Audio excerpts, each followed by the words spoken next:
I do want to thank everyone who's been leaving comments on my videos. I've been getting a lot of comments on my videos. I will say that this is the last one I'm going to do where what I posted up on non-newbie highlights is just going to be not a newbie reacts to comments, because what I'm going to do basically for the most part is I'm going to react to a comment, and if I end up uploading it to non-newbie highlights, the title is just going to be what the video is about or what I talk about. So if I react to you guys leaving comments about one thing, I'm just gonna make a video about that one thing, and I'll just like chop it up like that. So I do appreciate you guys leaving comments on my videos. I do appreciate you guys have left me comments on my videos to get to this point. But yeah, just figured I would give you guys that head up on how I'm gonna be changing the streams, or at least the non-newbie highlights content moving forward. But here we are. Okay, somebody left a comment here on my video called "Why Political Success is Harder for the GOP."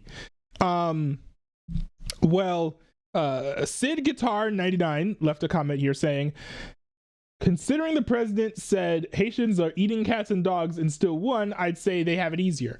This doesn't really make a whole lot of sense.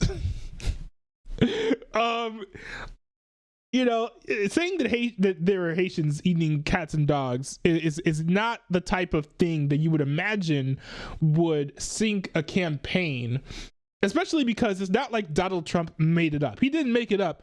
He was going off of viral stories and reports that were being spread like wildfire on the internet. Now, if Donald Trump had made it up, like if he had like planted some sort of story saying, oh, Haitians are eating the cats and dogs, and then said on the debate stage or whatever, oh, Haitians are eating cats and dogs, that would be completely different. But that's not what Donald Trump did. He cited stories that were very, very popular on the internet that many, many people already believed.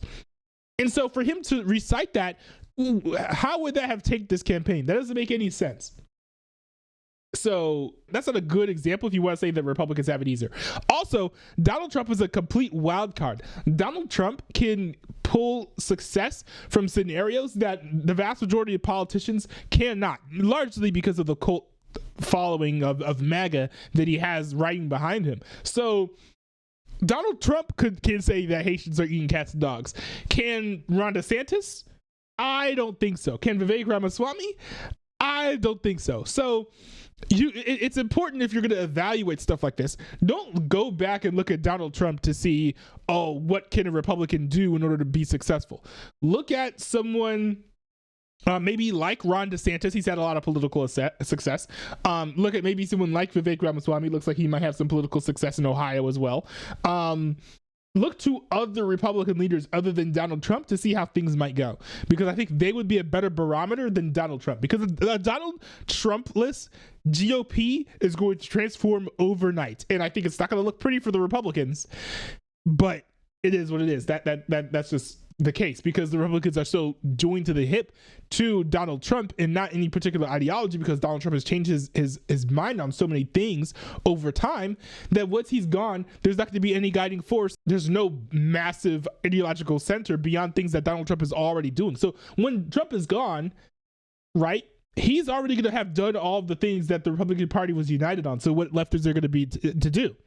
And then you've kind of got the same incumbency problem that a lot of people who are running for president a second time have, where they often will win by fewer votes than they won the first time, is because it's like, well, what else am I supposed to do? Because the voters ask themselves, well, what else are you supposed to do for me?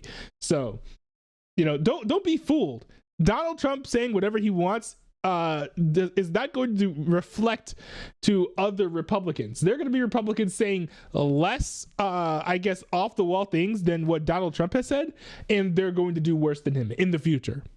I do have a comment here, or at least a couple of comments on this video. This video was Judge knocks down Trump effort to defund sanctuary states for now, which was a crazy, crazy decision in my opinion.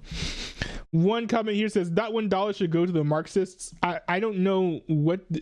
The sanctuary states. No, I disagree. I think that if you're following the law, the states should get the funding that is required. But if states are going to go against federal law, like going against federal immigration law, going against the federal regulations when it comes to putting gender ideology inside of schools and inappropriate books in children's classrooms inside of school curriculums, then, you know, sure, that money should be stripped.